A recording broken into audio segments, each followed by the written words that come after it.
Tudo bem? Sim. Beleza, então está aí, estamos gravando já. E hoje nós vamos trabalhar um pouquinho, pessoal, na disciplina de redes de computadores, sobre os equipamentos necessários para fazer uma rede, tá? Quais são esses equipamentos e como eles funcionam. Basicamente, pessoal, uma rede, ou melhor, hoje a gente tem uma divisão bem nítida, bem clara entre redes com fio e sem fio, tá? Mas uma rede, ela precisa de algo que centralize as suas conexões e que permita a comunicação entre mais de um computador ou aparelho, seja esse aparelho qual for, tá? Então, olha só, quando a gente fala em redes hoje, a gente já discutiu um pouquinho isso nas aulas anteriores, tá? Falando em redes hoje, nós temos que dar uma analisada, principalmente na questão do tamanho, quantidade de conexão, a fim de definir quais os tipos de equipamentos que eu vou precisar nessa minha rede. Tá? Mas, basicamente, quando a gente fala de rede, nós temos um ponto de acesso de internet. Né? Essa internet ela tem que chegar para essa rede de alguma forma aí. Temos um meio de comunicação em geral. Tá? Isso falando num modelo um pouquinho simplificado de rede de computador. Deixa eu abrir, apresentar Vou apresentar aquele aplicativo de quadro negro para vocês verem. E aí a gente vai trabalhar um diagraminha aqui, tá?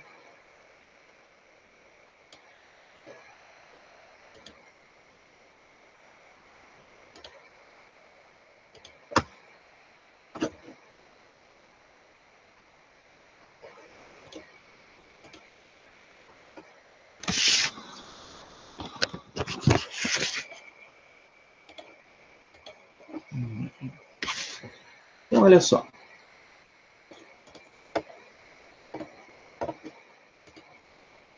O mais comum de tudo é que nós tenhamos... Imaginem que isso aqui é uma nuvem, tá? Podem imaginar bastante aí, até ficar sendo uma nuvem. Algo que nos permite um acesso à internet. Tá? E nós temos um caminho de entrada para a nossa casa. Ou casa, ou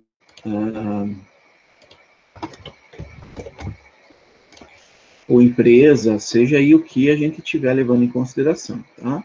Então, eu vou receber essa conexão através de algum método, provavelmente, mas não necessariamente cabeado, tá? Pode ser uma fibra ótica, mas aí pode ser também uma DSL, pode ser um rádio, pode ser um cabo, pode ser o método que for. Pode ser um satélite aí. E eu vou ter essa chegada da conexão na minha casa ou na minha empresa, tá? Isso se dá até através de um ponto de entrada que, muito provavelmente, nós chamamos de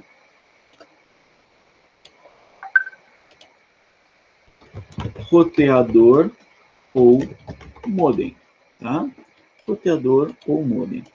Esse aparelhinho aqui, o roteador ou o modem, ele é o responsável por criar caminhos e permitir a comunicação entre o que vem daqui, de dentro da minha casa, com o que está aqui, fora da minha casa. Tá? Então, é o roteador que permite essa comunicação aí. A partir do momento que eu tenho um roteador ou um modem, tá? Modem, pessoal, era mais utilizado quando nós tínhamos mais conexões ADSL, tá? Então, as conexões ADSL, elas utilizam o modem. Por quê? Porque precisa ser feita uma conversão no formato do sinal. Tá? O formato do sinal que nós utilizamos dentro da nossa casa é um formato digital e um formato de comunicação de internet padrão, e externo a gente acaba caindo numa rede de telefonia. Então eu preciso ter esse aparelho que faça essa conversão de sinal. Se eu tiver uma conexão via, tá? Como é bem comum aqui na cidade, em algumas regiões é menos comum, tá? Mas aqui na cidade, como as redes banda larga, elas se expandiram muito com antena, é mais comum nós termos essa antena. E aí, nesse caso, essa antena ela faz um papel meio de access point, ou seja, um ponto de acesso de rede sem fio. Basicamente, esses são os 3 tipos de aparelho de entrada que nós temos dentro de uma residência qualquer. E aí, essa conexão de entrada, ela acaba sendo jogada para dentro de um switch. Tá? O detalhe, tá? Só para a gente manter a coerência histórica aí, esse switch a gente também pode ser que seja um hub. Hoje é mais incomum a utilização de hubs e é muito mais comum a utilização de switches. Tá? Já vou explicar a diferença e o porquê disso para vocês. Quando esse aparelho não está dentro do mesmo aparelho, aí eu tenho uma conexão entre eles. Um cabinho de rede maroto que liga o meu roteador modem ou access point com o meu hub ou com o meu switch. Tá? E aí sim eu tenho uma ligação desse hub ou switch para os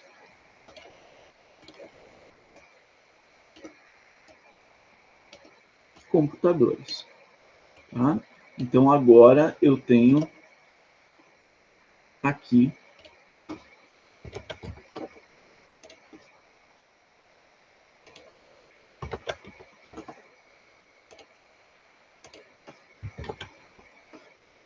eu tenho os computadores ligados na minha rede.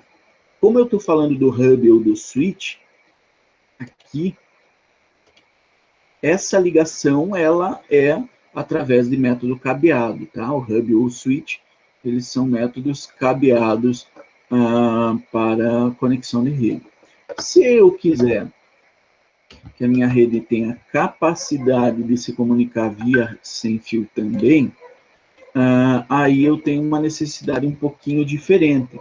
Aí eu precisaria, deixa eu diminuir isso aqui.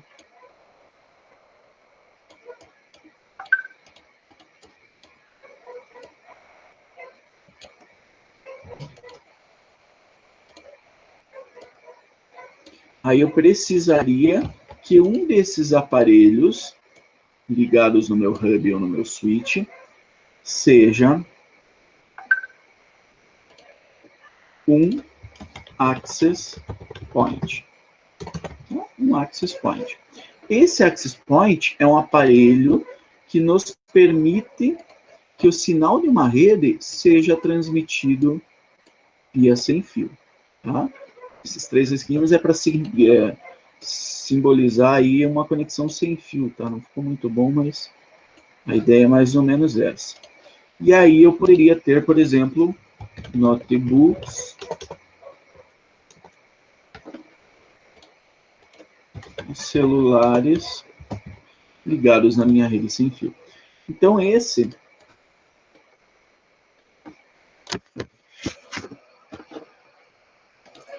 é um diagrama bem básico do funcionamento de uma rede. Tá? Roteador, modem ou access point fazendo a entrada da conexão da internet, a entrada e a saída. Tá? Um hub ou um switch centralizando essas conexões. Um access point fazendo o papel de distribuição sem fio. E o cabeamento aí para fazer a ligação entre tudo isso. Tá? Eu falei para vocês que hoje nós utilizamos switches e não hubs. Qual é a ideia, pessoal? Lá quando começaram a surgir os aparelhos da conexão de rede, eles surgiram com o nome de hub e com umas funcionalidades um pouco mais básicas. Deixa eu só abrir aqui, vamos...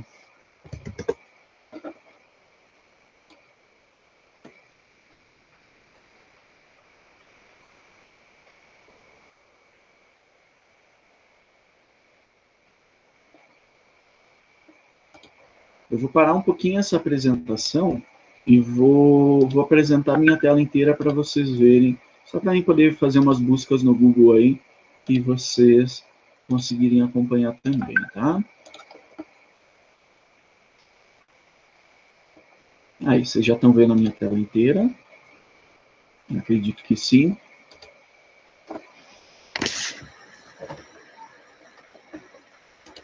Então, olha só. Cuidado com o histórico de busca aí, né? Os hubs, não que eles tinham essa cara, tá? Mas isso aqui é um hub, tá? Um hub pequeno de 4 portas. Mas eles podiam ser maiores, com 8 portas, com 16, com 32, com 24 portas, igual os que nós temos hoje. Mas eles eram os modelos mais antigos.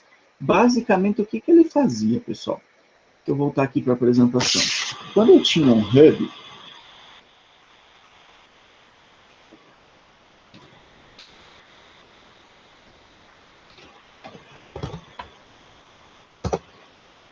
vamos desenhar aí no nosso hub. Imagina que é um hubzinho de 4 portas, tá? 1, 2, 3, 4. PC1, PC2, PC3 e servidor. Então, vamos imaginar que são essas as máquinas que estão ligadas no meu hub. Qual dessas máquinas que vocês acham que é a máquina que mais recebe comunicação e que mais recebe pacotes dessas quatro? Considerando que uma delas é um servidor, assim, vamos imaginar que é um servidor de internet, né, que redistribui essa internet. Esse servidor de internet deve receber bem mais comunicação do que as outras máquinas na minha rede. Então, ele recebe mais comunicação, recebe mais pacotes. Só que quando eu utilizo um hub, o hub funciona basicamente como um T, como uma ligação direta entre tudo. Então, ele, basicamente, o que ele faz é ligar, emendar tudo aqui no meio, para que o que uma porta recebeu, que for mandado para uma porta, ele seja enviado para todas as portas. Tá? Então, se o PC1 vai se comunicar com o servidor de internet, essa comunicação não é feita assim. Basicamente, essa comunicação é feita assim. O PC1 envia para o hub, e o hub só faz isso aqui, ó. Estão querendo se comunicar, vejam aí para quem é. E manda para todo mundo. Tá? E aí, essas outras máquinas, elas que verificam. Opa, é para mim? Não, descarta. É para mim? Não, descarta. É para mim? Opa, é sim, estão querendo se comunicar comigo. Então eu recebo, analiso e faço o que precisar fazer com esse tráfego. Tá?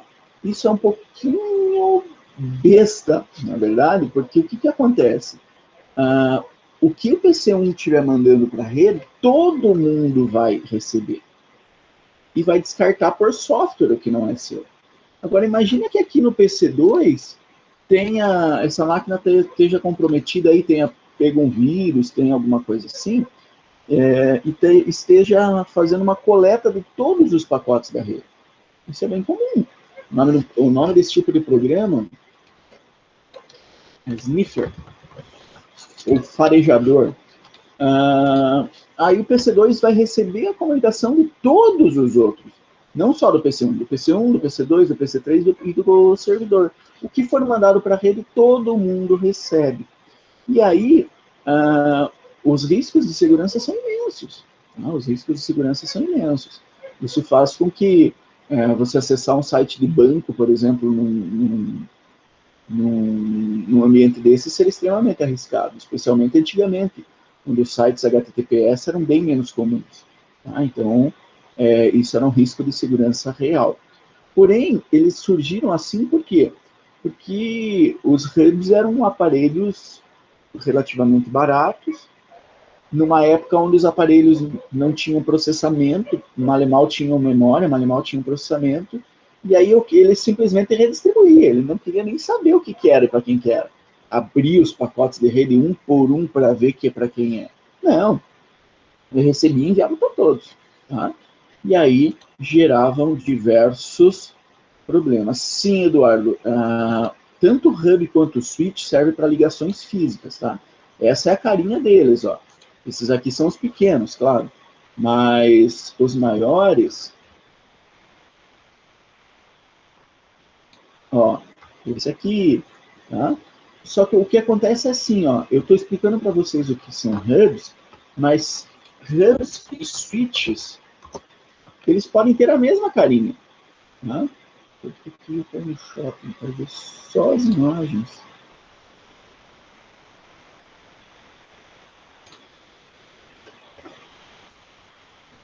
Não, não é esse switch.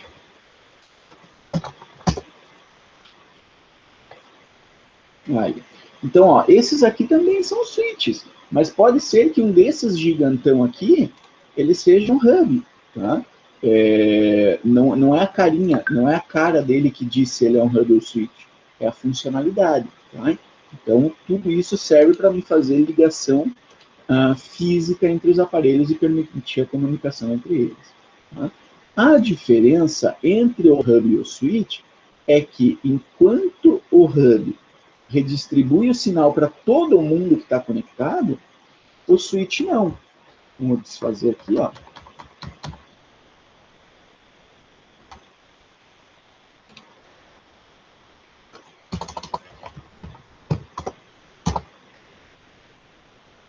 O switch, que também é chamado de comutador, ele é um aparelho que faz o quê? Quando ele recebe uma comunicação de alguém, o PC1 mandou dados aqui, ele quer se comunicar com o servidor. O switch vai receber esses dados do PC1, vai abrir eles, vai desempacotar algumas camadas deles, vai ler algumas camadas, depois a gente vai ver os protocolos de camada e como é que eles funcionam, tá? Mas basicamente é como se fosse um presente com 3, 4 camadas de embrulho, 5, 6, 7 camadas de embrulho, tá?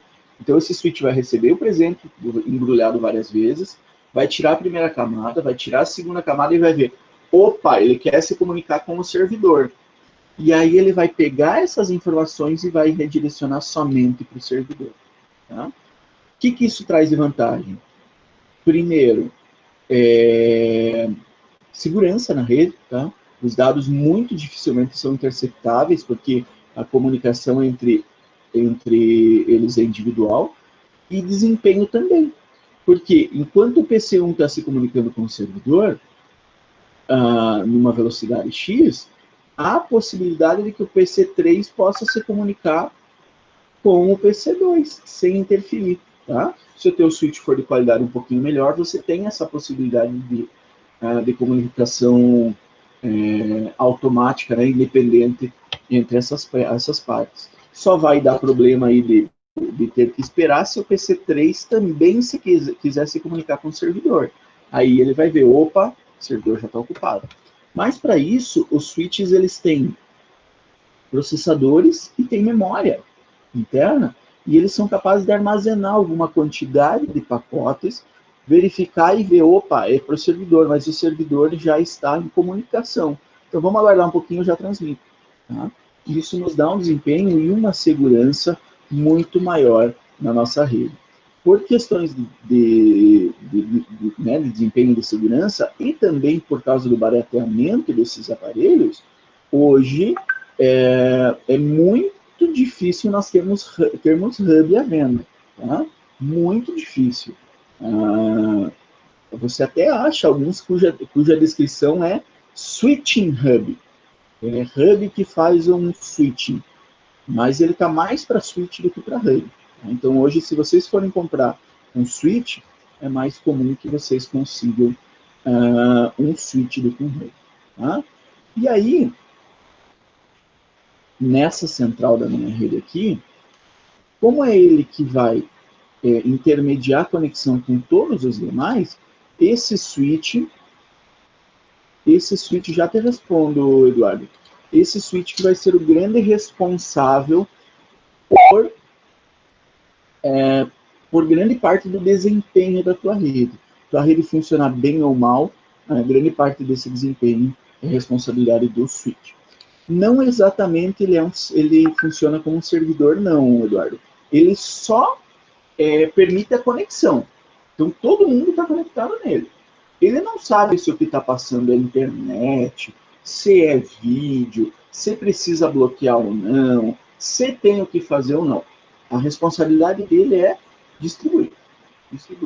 Tá? Recebe numa porta, opa, é para aquela outra porta, distribui. Recebe aqui, opa, é para essa aqui, distribui.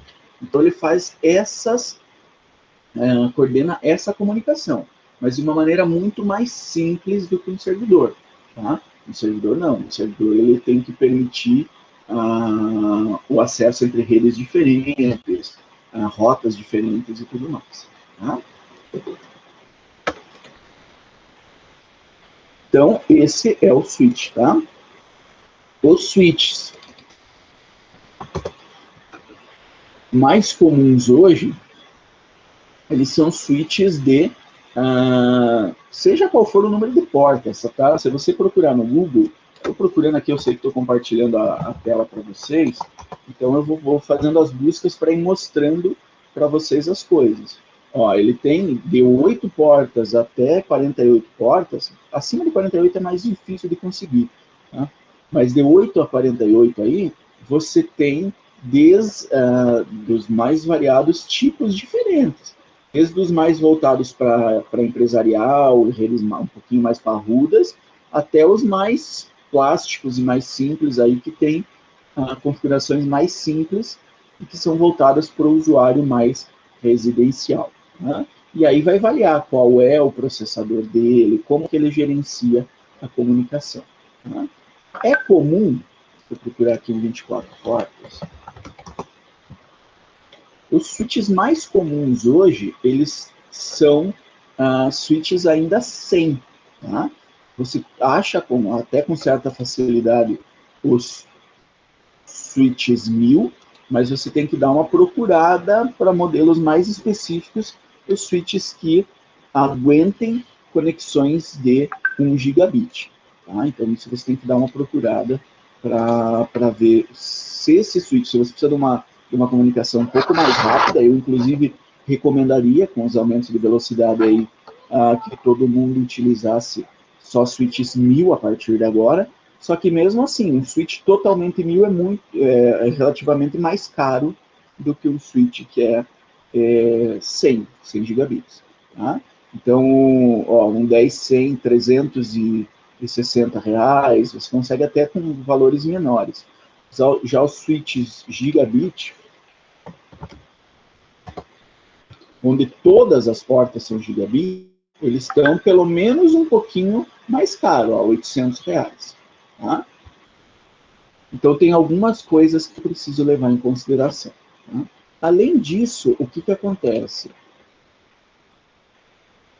Além do switch ter, olha, eu já procurei de 8 e de 24 portas, vamos procurar de 48 portas, que também é um switch um pouco mais denso, mas também é um padrão comum. Ó, os switches de 48 portas têm essa calhamaço de portas para você ligar, normalmente todas do mesmo lado, porque eles são feitos para ficar em rack. Tá? Se ninguém nunca viu um rack, depois eu mostro uma foto aí para vocês de como que isso é instalado em rack. Então repare que ele é muito mais denso, ele recebe muito mais conexões. E quando a gente fala em 24 portas, 48 portas, são as portas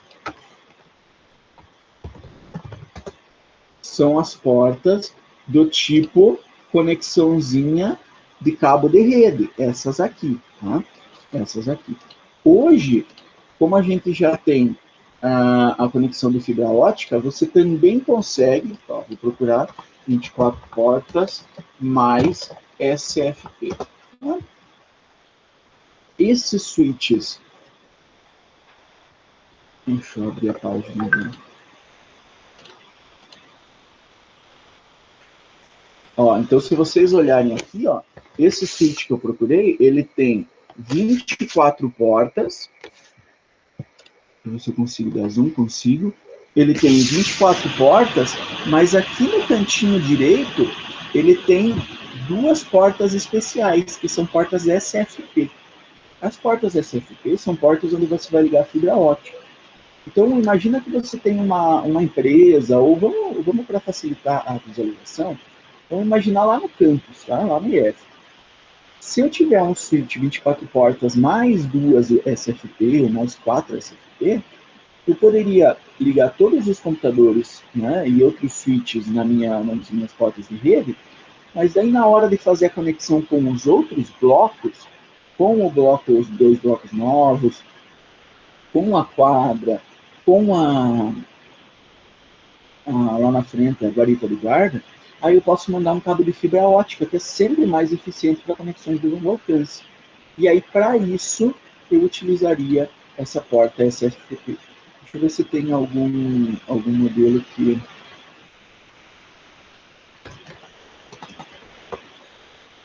resume isso.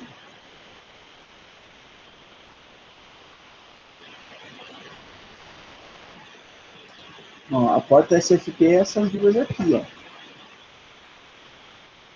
Fica com uma qualidade bem ruim, muito ruim, não dá para ver direito.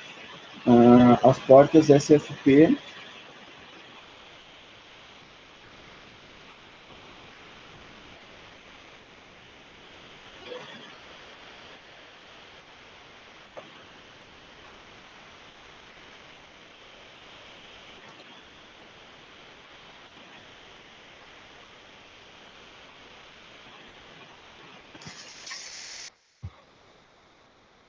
Deixa eu achar uma bem boa ali.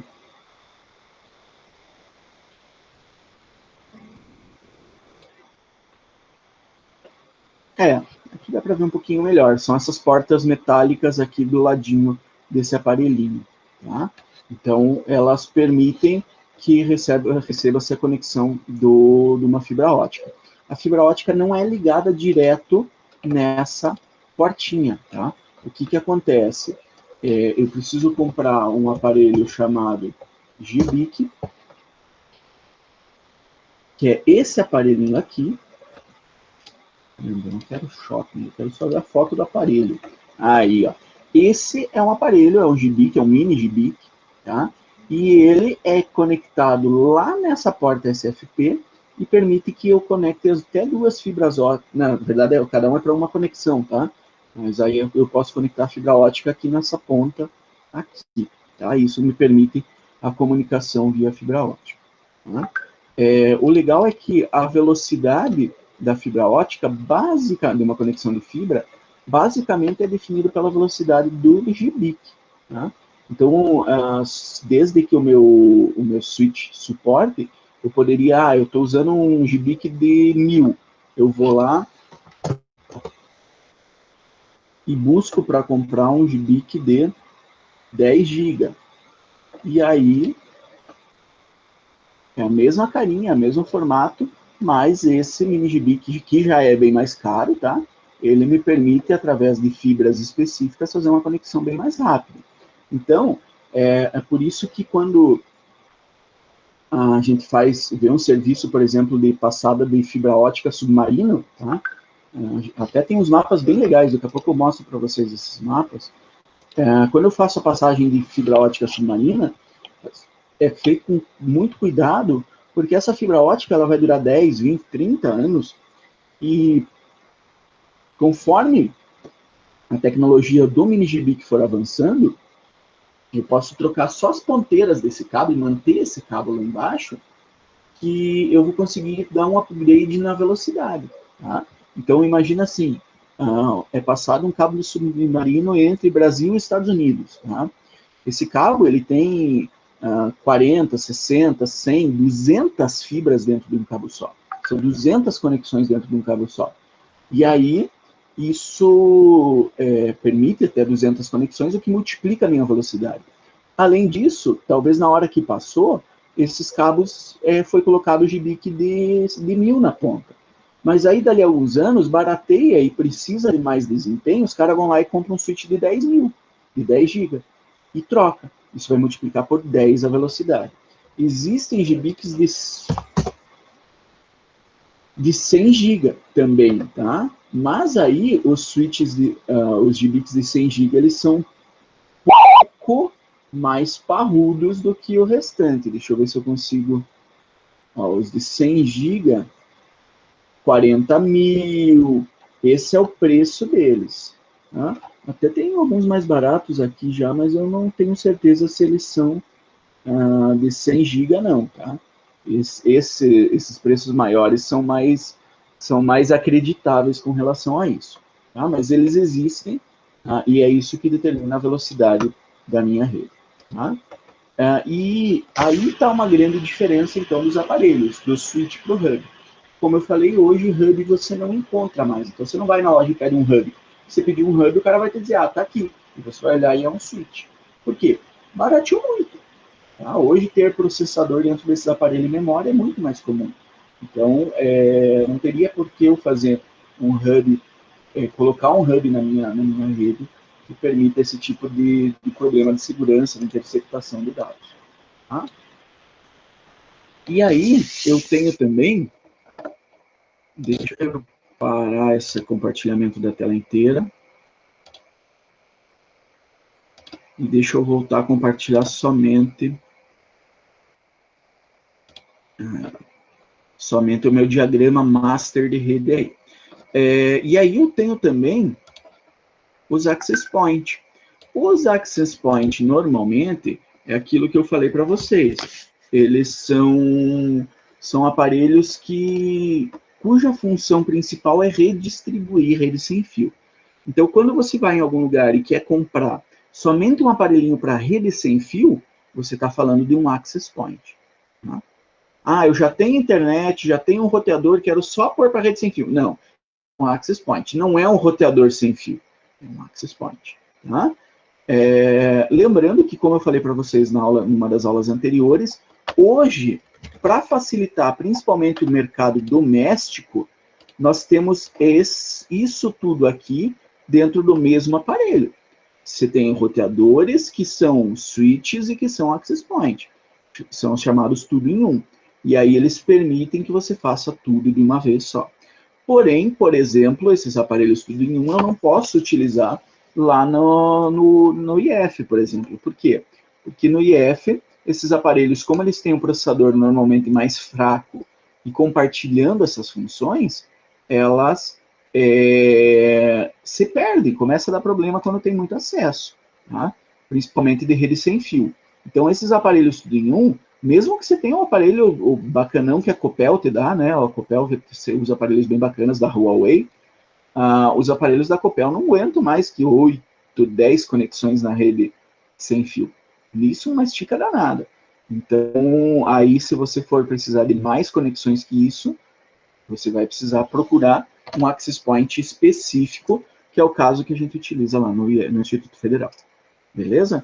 Só para a gente fazer a comparação aí também.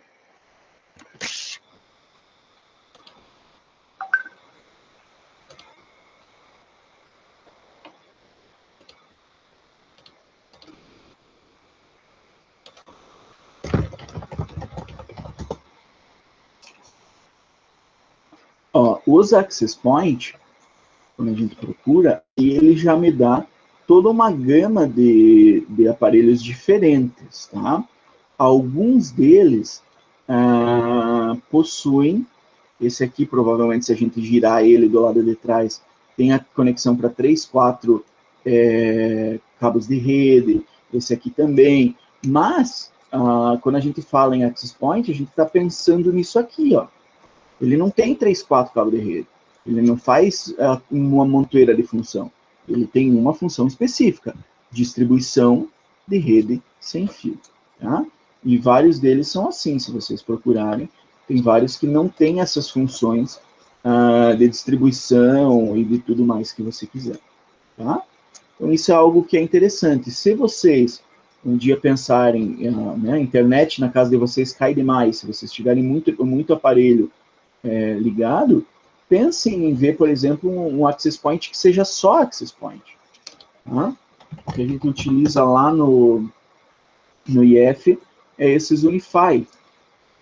Os Unify, a versão básica dele...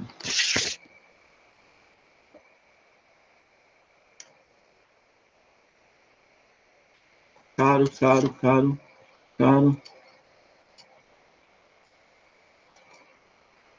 Os access points básicos da Unify você consegue achar aí a 300, 400 reais, tá? Então, nós temos aí uma faixa de preço interessante. Os demais, se você procurar, por exemplo, access point de link, aí a maioria dos resultados que você vai encontrar são mais dos aparelhos tudo em um, tá? Porque D-Link, DP-Link, essas marcas, Intelbras, elas são mais voltadas ao mercado doméstico. Tá? E o mercado doméstico tem essa característicazinha aqui. Ou seja, ele faz tudo de uma vez só para que você não precise se incomodar muito, tá? Mas isso não quer dizer que não existam esses aparelhos tudo em um com capacidades um pouquinho maiores. Tem também. Então, tem uns tudo em um que custam um pouco mais, que são capazes de gerenciar e de ter com qualidade 20, 30, 40 conexões de rede sem fio, sem problema nenhum. Mas aí, com certeza, a gente não está falando do...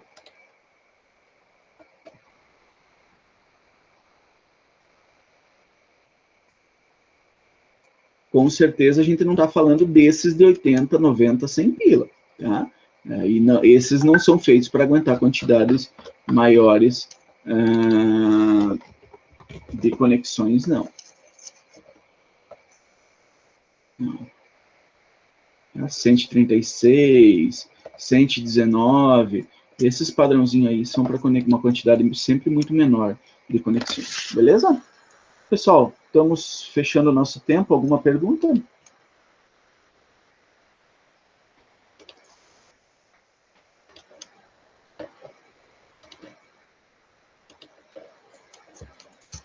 Dou-lhe uma, dou-lhe duas.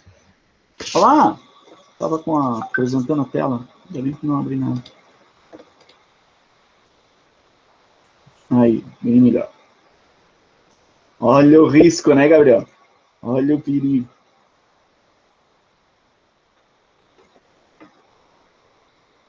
Não, aí já dá problema. Ih, misericórdia. Como é que eu vou colocar no YouTube essa aula agora?